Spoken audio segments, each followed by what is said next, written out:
नमस्कार मित्रांनो, सुस्वागतम घरोघरी मातीच्या चुली या मालिकेच्या आजच्या भागामध्ये जानकी जेव्हा आता ज्योतिकाला भेटून ते रिपोर्ट्स तिच्या हातामध्ये घेते आणि ज्योतिकाला विचारते, तुला एक विचारू का?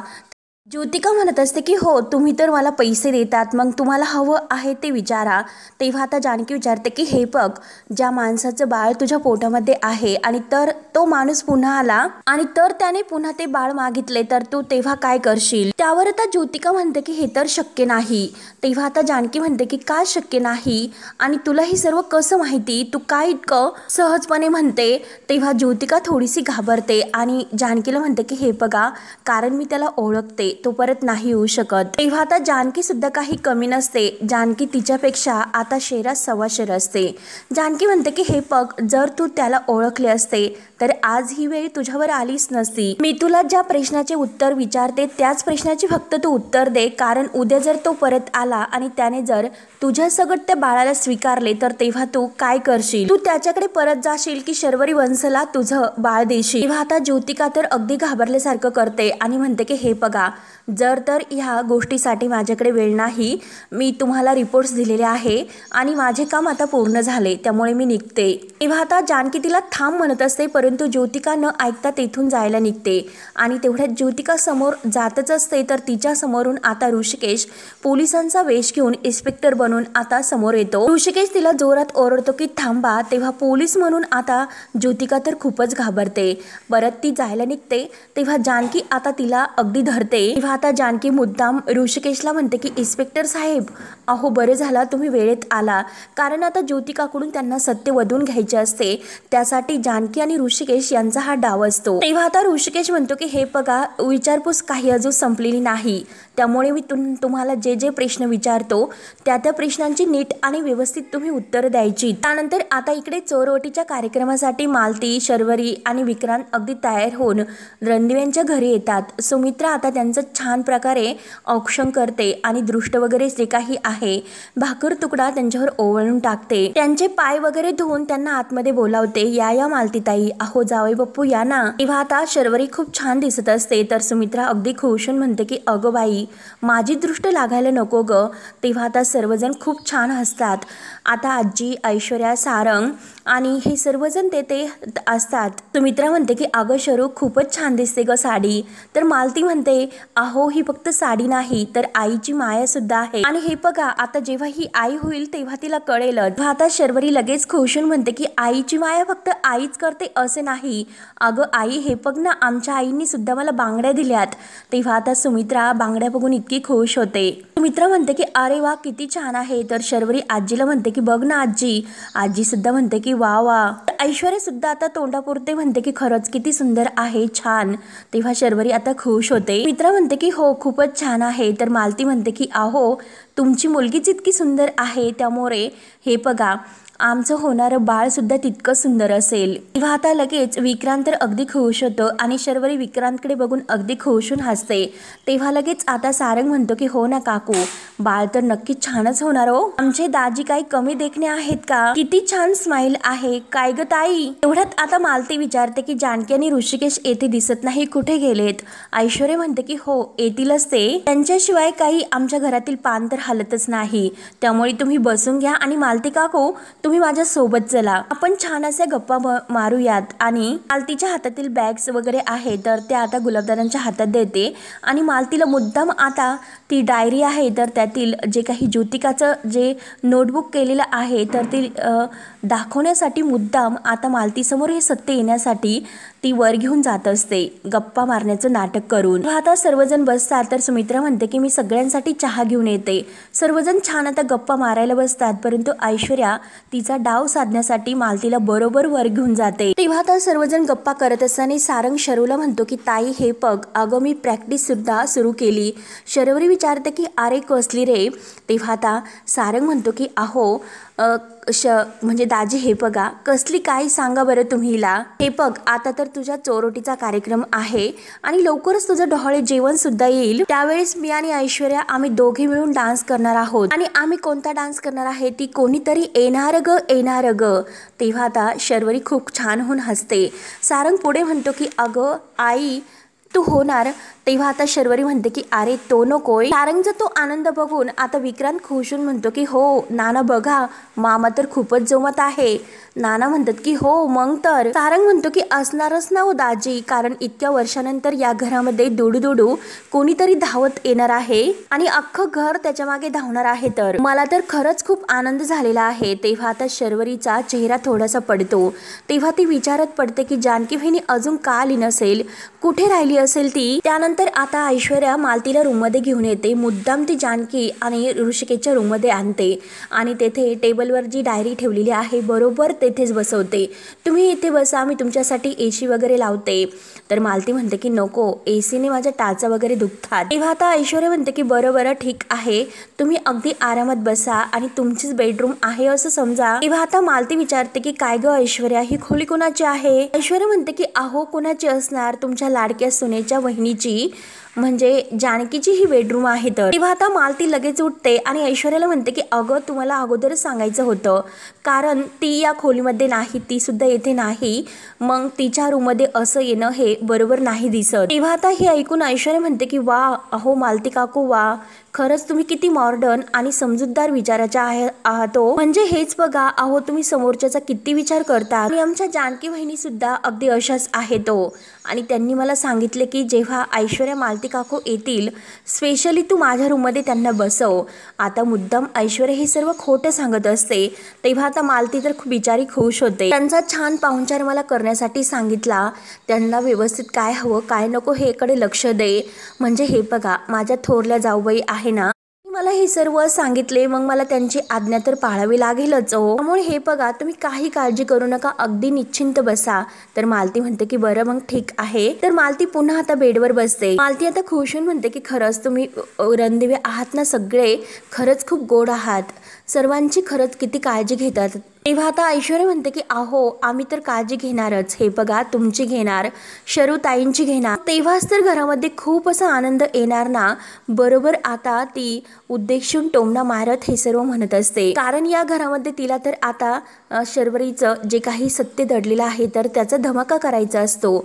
मालती आता हसत असते. तर लगेच ऐश्वर्या म्हणते की ओ माय गॉड मालती काकू, अहो तुम्ही किती गोड हसतात तो. म्हणून मी तुम्हाला एक सांगू का, तुमचा नातू आहे ना अगदी तुमच्यावरच गेला पाहिजे, म्हणजे हे पग तुमचं हसू अजून वाढेल. खरंच किती गोड हसतात. तर मालती आणखीनच हसून खुश होत असते आणि म्हणते की हो त्याचीच मी वाट बघते. कपटी ऐश्वर्या आता मनात म्हणते की हो बघ अगं म्हातारी तू वाट तर बघ, कारण ही डायरी आहे ना, कारण ही डायरी तू वाचल्यानंतर जानकी आणि शरू या दोघींची बरोबर वाट लागेल. आणि आता मालती काकूंना म्हणते की हे बघा मालती काकू, तुम्ही आता इथे कम्फर्टेबल आहात, तुम्हाला जर काही लागले वगैरे काही तर मला हाक मारा, मी तोपर्यंत बाहेर कुणाला काय हवं काय नको हे पाहते. आता मुद्दाम ऐश्वर्या तिला तेथे बसून बाहेर निघून जाते. मालती म्हणते की हो चालेलच. तेव्हा आता ऐश्वर्या थोडीशी दाराशी येते आणि दाराच्या एका साईडला लपून त्या मालतीकडे बघत असते आणि मनात म्हणते या म्हातारीची नजर आता बरोबर त्या डायरीवर पडायला हवी. तेव्हा ही म्हातारी त्या डायरीच्या आतमध्ये वाचेल तेव्हा घरात एक मोठा असा बॉम्ब फुटणार आहे, कारण आता टाइम बॉम्बचा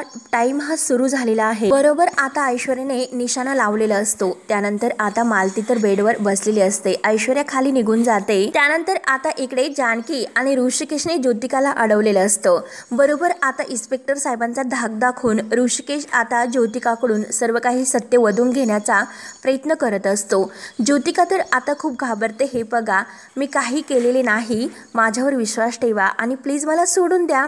तर इन्स्पेक्टर म्हणजे आता ऋषिकेश विचारतो काही केलं नाही म्हणजे, मग तरी सुद्धा तुम्ही इतकं घाबरतात कशाला. आणि हे बघा तुम्ही तर प्रेग्नेंट आहात, ठीक आहे मी तुम्हाला जाऊन तर देईल, फक्त मी तुम्हाला जे काही विचारतो ना त्याची फक्त तुम्ही पटापट अशी उत्तरं द्या. तेव्हा आता ज्योतिकाला खूप घाबरल्यासारखी ती होते आणि पूर्णपणे घाम फुटलेला असतो. ती आपला घाम ओढणीने पुसते आणि जानकीकडे बघत असते. तेव्हा आता लगेच ऋषिकेश म्हणतो मी तुम्हाला जे विचारतो त्याची उत्तरं द्या. तर घाबरतच आता ज्योतिका म्हणते की हो विचारा, तुम्हाला काय विचारायचं आहे ते विचारा.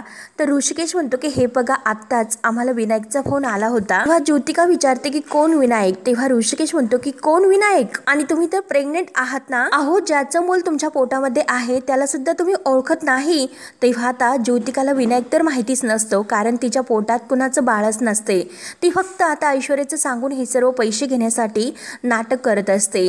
आता म्हणते की विनायक, कोण विनायक. ऋषिकेश म्हणतो की हो विनायकच, आणि ह्या विनायकने तुमच्या विरुद्ध कंप्लेंट नोंदवलेली आहे की तुम्ही त्याचं बाळ हे त्याचं आहे आणि तुम्ही ते स्वीकारायला तयार नाहीत. म्हणून हे ऐकून आता ज्योतिकाच्या पायाखालची जमीनच सरकते आणि तुमच्या विरोधात तो लीगल असे ऍक्शन घेणार आहे. तर ज्योतिकाला काही कळत नसते. ज्योतिका म्हणते की अहो, हे कसं शक्य आहे, कोण कुठला तो विनायक, मी असं कोणत्याही विनायकला नाही ओळखत. त्याचं बाळ माझ्या पोटात कसे काय ओ, माझ्या पोटात बाळच नाही, असे आता ज्योतिका कबूल करून जाते. ऋषिकेश आणि जानकी बरोबर पॉइंटने आता ज्योतिकाला पकडतात. तर जानकी म्हणते की काय बोलतेस, तुझ्या पोटात बाळ नाही. तेव्हा आता परत ज्योतिका म्हणते की नाही, तिला बोलता सुद्धा येत नसते आणि आहे, माझ्या पोटात बाळ आहे असं सांगते. तेव्हा आता ऋषिकेश म्हणतो की आता तर तुम्ही असं म्हणाला होतात की तुमच्या पोटात बाळ नाही म्हणून. तेव्हा आता ज्योतिका म्हणते की हे बघा, तसे नाही, तुम्ही म्हणतात ना ते बाळ आहे माझ्या पोटामध्ये, पण ते विनायकचं नाही. तर ऋषिकेश विचारतो की मग ते बाळ कुणाचे आहे. तेव्हा आता ज्योतिका मुद्दाम खोटं बोलते की हो ते आहे दुसऱ्या कुणाचे तरी. ऋषिकेश विचारतो की कुणाचे तरी म्हणजे कुणाचे नक्की. तेव्हा आता ज्योतिका म्हणते की तुम्हाला ही सर्व का सांगू मी. तर ऋषिकेश म्हणतो की तुम्हाला ते सांगावं लागेलच, कारण विनायकने तुमच्या विरुद्ध तक्रार नोंदवली आहे. आता बरोबर ऋषिकेश आणि जानकीने ज्योतिकाला सगळं काही सत्य वधून घेण्यासाठी यात अडकवलेलं असतं. ऋषिकेश म्हणतो की तुम्ही त्याचं जे बाळ आहे तर ते दुसऱ्या बाईला परस्पर विकतात म्हणून. तेव्हा आता ज्योतिका म्हणते की अहो नाही हो, मी असं का करेल, मी असे काही केलेले नाही हो. ज्योतिका आता घाबरतच हे सर्व बोलत असते आणि पूर्ण आता तिला घाम फुटलेला असतो. तेव्हा आता जानकी म्हणते की काय ग, का खोटं बोलतेस, आणि हे बघा इन्स्पेक्टर साहेब ऋषिकेशला म्हणते की ही खोटं बोलते म्हणून. ही आमच्या शर्वरी वंशला बाळ देण्यासाठी तयार झाली होती आणि त्या बदल्यात तिने आमच्याकडून बरेचसे पैसे सुद्धा घेतले. तेव्हा आता ऋषिकेश म्हणतो की काय. तर ज्योतिका लगेच जानकीकडे येते आणि जानकीला म्हणते की अहो तुम्ही काय बोलतात, जरा शांत बसा. अहो हे बघा, मी तुम्हाला बाळ देणार आहे. तर जानकी म्हणते की काय ग, धमकी कुणाला देतेस, आणि इन्स्पेक्टर साहेबांसमोर तू खोटं का बोलतेस, ते खरं काय आहे ते सांग. तेव्हा आता जानकी ऋषिकेशला मुद्दा म्हणते की हे बघा इन्स्पेक्टर साहेब, मी तुम्हाला खरं काय आहे ते सांगते. मुलगी आमच्या शर्वरी वंशाला तिचे बाळ देणार होती आणि जे काही रिपोर्ट्स आहे तर जानकी ती फाईल आता ऋषिकेशला दाखवते. तेव्हा आता जेव्हा ऋषिकेश ती फाईल बघायला घेतो आणि तेवढ्यात त्या संधीचा फायदा घेऊन ज्योतिका मुद्दाम तेथून पळ काढण्याचा प्रयत्न करते. ती पुढे धावत असते. जानकी आणि ऋषिकेश तिच्या मागे थांब करून तिला शेवटी थांबवतात आणि तिला तिच्या मागे पळत असतात. त्यानंतर आता इकडे मालती ही त्या रूम मध्ये बसलेली असते. आता बिचारी एकटी बसत पूर्ण वैतागून जाते, उठते, बसते आणि तेव्हा तिचं लक्ष त्या डायरीवर जाते. तेव्हा आता ती डायरी उचकते, परंतु त्यामध्ये जे काही आता लिहिलेले आहे तर ती डायरी पालती असते. मालती ती डायरी घेऊन हातात अशी सरळ करते आणि जेव्हा त्या डायरीकडे ती बघते, कारण ऐश्वर्याने बरोबर तेथे त्या पाण्यावर पेन असा ठेवलेला असतो आणि बरोबर आता ते जे काही लिहिलेले आहे तर ती चिठ्ठी मालतीच्या शेवटी समोर येतेच. तेव्हा आता ती चिठ्ठी जेव्हा मालती वाचते की मी ज्योतिका आणि मी जे काही देवळात भेटलेल्या शर्वरी ह्या आहे तर त्यांना मी माझं बाळ देणार आहेत, हे ऐकता वाचून मालतीला खूप मोठा धक्का बसतो. आई होऊ शकत नाही आणि जेव्हा मुलाचा जन्म होईल तेव्हा हे बाळ मी त्यांना देणार आहे, कारण ह्या मुलाचा जन्म होताच याच्या जन्म दाखल्यावर यांचे नाव घालून मी त्यांना हे माझे बाळ देणार आहे आणि त्या बदल्यात मी जानकी रणदिवे यांच्याकडून पैसे घेत आहे आणि त्या मला पैसे देणार आहेत. त्यामुळे ह्या संपूर्ण व्यवहाराचा जी काही साक्षीदार आहे तर त्या केवळ आणि केवळ जानकी रणदिवे असतील. तेव्हा आता मालतीला हे वाचून एक खूप मोठा धक्का बसतो आणि जानकी यामध्ये सामील आहे हे सत्य आता या मालतीच्या समोर येते. तेव्हा आता मालतीला भयंकर राग येतो. तेव्हा आता मालतीला शर्वरी आणि जानकी या सगळ्यांचा खूप राग येतो. मालती तर आता इतकी भडकलेली असते. अजून आता मालती म्हणते की म्हणजे याचा अर्थ असा होतो की जानकी आणि शर्वरी आम्हाला फसवतात म्हणून. मालतीला आता भयंकर राग येतो. तर खाली आता सगळी तयारी सुरू असते. आता सुमित्रा सगळ्यांच्या पुढे करून कार्यक्रमाला आता जे काही आहे ना, काय नको हे सगळं काही आता ती बघत असते. शर्वरीला आणि विक्रांतला आता तेथे स्टेजवर बसवले जाते. तेव्हा आता आजी विचारते की अगं सुमे, तू मिठाई वगैरे ठेवलेली आहे ना, आणि हे बघ त्यांना मिठाई भरव आणि त्यांचं झाल्यानंतर तू मला सुद्धा मिठाई भरव। तेव्हा आता सुमित्रा खुश होऊन आता म्हणते की मिळणार, आज सगळ्यांना मिठाई मिळणार। तर तेव्हा आता विक्रांत म्हणतो की जानकी बहिणी आणि ऋषिकेश दादा आले तर सगळं कार्यक्रमाला सुरुवात करूयात। तेव्हा आता ऐश्वर्या म्हणते की अहो ते येतीलच, परंतु तोपर्यंत ओटी तर भरून घेऊयात, कारण मुहूर्त हा म्हणजे टळायला नकोय। तर ऐश्वर्या आता पुढे म्हणते की 1 मिनिट, तुमच्या सासूबाई तर येतेच आहेत आणि त्यांना सुद्धा येऊन द्या आणि मग चोरवटीचा हा जो मुहूर्त आहे तर तो मुहूर्त बघून आपण तुमची ओटी भरूयात। तर सांगतीलच आपल्याला कसं करायचं आहे त्या। तर शर्वरी म्हणते की हो ना, ऍक्च्युली तर सारंग सुद्धा म्हणतो की हो ते तर बरोबरच आहे, कारण मुहूर्तापेक्षा आपल्या माणसांचा मान महत्वाचा असतो, हो की नाही। ऐश्वर्या म्हणते की हो। तर लगेच आता मालती भडकतच बाहेर येते, कसला मान आणि कसला मुहूर्त। आता जे काही ती रागाने म्हणते ते बघून आता शर्वरीच्या पायाखालची जमीन सरकते। ऐश्वर्याला मात्र खूप आनंद होतो, परंतु बाकी सर्वांना एक खूप मोठ्या प्रकारचा धक्का बसतो, कारण अचानक मालती काकूंना काय झालं असेल, ते काय इतके भडकले असतील, म्हणून असा प्रश्न तर सर्वांना पडतो। सर्वजण आता मालतीकडे बघत असतात। मालती आता तरातरा खाली येते तर सुमित्रा विचारते की अहो मालती ताई, अहो इतकं काय झालं तुम्हाला रागवण्यासाठी, अहो तुम्ही आल्याशिवाय आम्ही हा चोरवटीचा कार्यक्रम सुरूच करणार नव्हतो। तेव्हा आता मालती म्हणते कसलं काय आणि कसली चोरवटी, 1 नंबरची तुमची मुलगी खोटारडी आहे आणि हिची कशाला चोरवटी भरायची। ती चिठ्ठी तर आता मालतीच्या हातातच असते, परंतु आता कुणाला काहीच हे कळत नाही की मालती आता इतकी भडकलेली का आहे आणि ती शर्वरीला का असं बोलते। सुमित्राला तर धक्काच बसतो। तेव्हा आता ऐश्वर्या सुद्धा सर्वांसमोर तिला सुद्धा काही माहिती नाही असे नाटक करते।